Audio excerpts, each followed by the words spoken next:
During the course of this transfer window, Spurs have had a clear objective: get younger. Despite having the 4th youngest team in the Premier League last season, having an average age of 25.2 years old, they still feel that they wanted to get younger. On top of letting a whole host of players leave, Spurs signed 3 18-year-olds in Yang, Bergvall and Archie Gray. And just a couple of days ago, Fabrizio Romano gave the famous "Here we go" for Tottenham Hotspur, making their first signing of the summer over the age of 18 in a position of real need, that being the 26-year-old Englishman from Bournemouth, Dominic Solanke. Someone that has constantly been in the rumour mill over the past year or two, and coming off of a season where Solanke started 37 Premier League games, scored a career-high 19 Premier League goals, and getting 3 assists, finishing joint 4th in the Premier League in goals scored and finishing 11th in minutes played for Bournemouth, showing that not only is Solanke a very high-level goal scorer, but he's also extremely dependable and consistently available, which is very important for a Spurs squad that had so many injuries as they did last year. Spurs had to fork out a package worth £65 million for a player about to enter his prime. But was this a gross overpay from Tottenham Hotspur, or was this a deal and a signing that Spurs just had to pull off, and that they'll eventually see success in covering up that Harry Kane-sized hole in their attack that was so obvious to see last year? Well, that's what we'll be talking about today. So what's going on, everyone? You are listening to Back of the Net here. I hope you're all doing well. Please be sure to like the video, subscribe if you haven't already, and let's get into it. Solanke joined Chelsea's academy when he was really young, as every professional player does, and he made his first team debut for Chelsea 10 years ago in 2014 when he was just 17 years old. Solanke would then be loaned out to Vitesse in the Eredivisie for the 15-16 season, where Solanke would be pretty solid for Vitesse, scoring 7 goals and getting 1 assist in 26 games for the Dutch club. The following season, Solanke would play all of his game time yet again in Chelsea's academy, and in July 2017, Dominic Solanke would leave on a permanent deal, leaving Chelsea to join Liverpool on a free after his contract expired at the club. And at Liverpool, he was afforded slightly more game time than he was at Chelsea, but he still failed to make his mark at the club,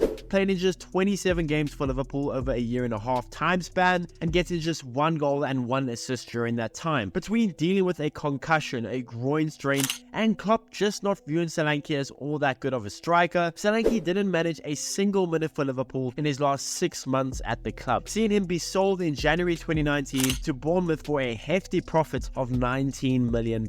It was seen as a huge risk by Bournemouth to pay £90 million for a player that was not Premier League proven, and outside of a good season at Vitesse, hasn't really had much professional game time, but at Bournemouth is where Dominic Solanke found himself a home. Over the past 5.5 years, Solanke had played a massive 216 games for Bournemouth, seeing himself stay with them through relegation from the Premier League to promotion back to the Premier League to a 12th place finish last season, where Solanke got himself 19 Premier League goals, 13 more goals than he got himself in the season prior. Over the past couple of years, Solanke has been an ever key man for Bournemouth, and last season, well, Dominic Solanke was in the form of his life, scoring 21 goals in 42 games in all competitions, and Solanke had some really impressive performances. Solanke is fairly impressive at ball retention and at his ability to carry the ball forward. Standing at almost 6'2", it should come as no surprise that Dominic Solanke is also very impressive in the aerial duels department, winning an impressive 2.63 aerial duels a game. Solanke has intelligent movements in and around the penalty area, oftentimes last season finding himself in a lot of space and capitalizing with some precise finishing. Solanke is also a very hard worker that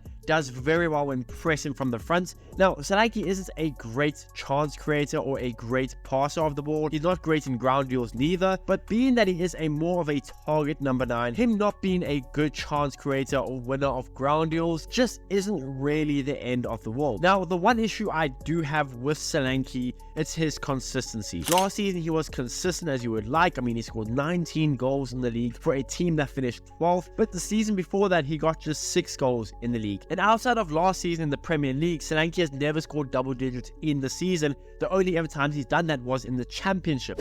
Despite being a genuine starter for Bournemouth from around 2020, Solanke has yet to have one season where he finishes above his XG, meaning that Solanke isn't the most lethal finisher there is, oftentimes finishing 3 or even 4 goals behind in his XG, which isn't on paper a great sign. Now, I think on paper the fit for Spurs and Solanke is absolutely stupendous. I mean, under Iraola, Solanke had the best season of his career, and Ange's system isn't worlds different from Iraola's. They both play with a fairly high defensive line, they both play with a high pressing system, and both systems are dynamic and are fluid. And Solanke has proven that he works well in a system like this again under Iraola. Solanke has a very good aerial threat, he has good movement that helps him in stretching the defense, which would allow other players like Heung Min Son more space to attack.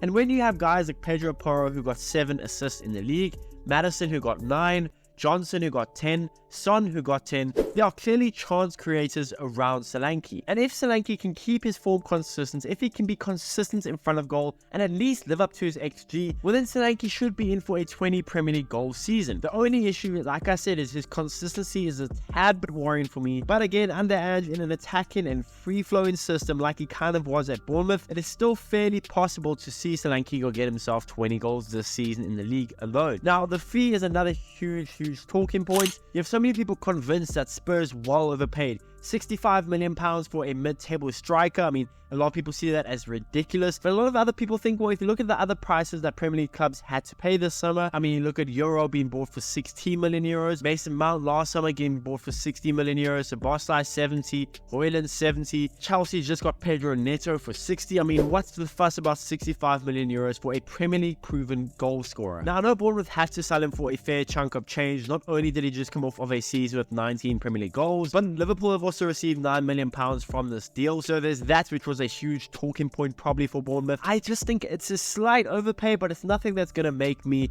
lose sleep if I was a Spurs fan. I think it's kind of what you have to pay nowadays for a striker of Solanke's level. Now again, Solanke could flop. He showed inconsistencies in his career in the past, but if Solanke can put some goals together, £65 million will look fairly cheap for someone that can get themselves 20 Premier League goals a season in a team like Spurs that need that striker. They need that finisher. You have Son already. You have Maddison already. Brennan Johnson looks good. Kulusevski looks good. They just need that one out-and-out striker, someone they haven't had since Harry Kane. And Solanke could be that guy. And a punt of £65 million, I don't think it's a gross overpay for what Solanke could be for Spurs. All in all, I would have liked Spurs to probably pay a little bit less, but I guess we're in the market that we're in. Liverpool got £9 million from the deal alone, so you had to kind of pay a huge fee, plus it's from another Premier League team. But outside of the fee, I don't really see all that many negatives about signing Solanke other than Solanke's consistency. But if last season was anything to go by, well then that shouldn't be an issue at all for Spurs.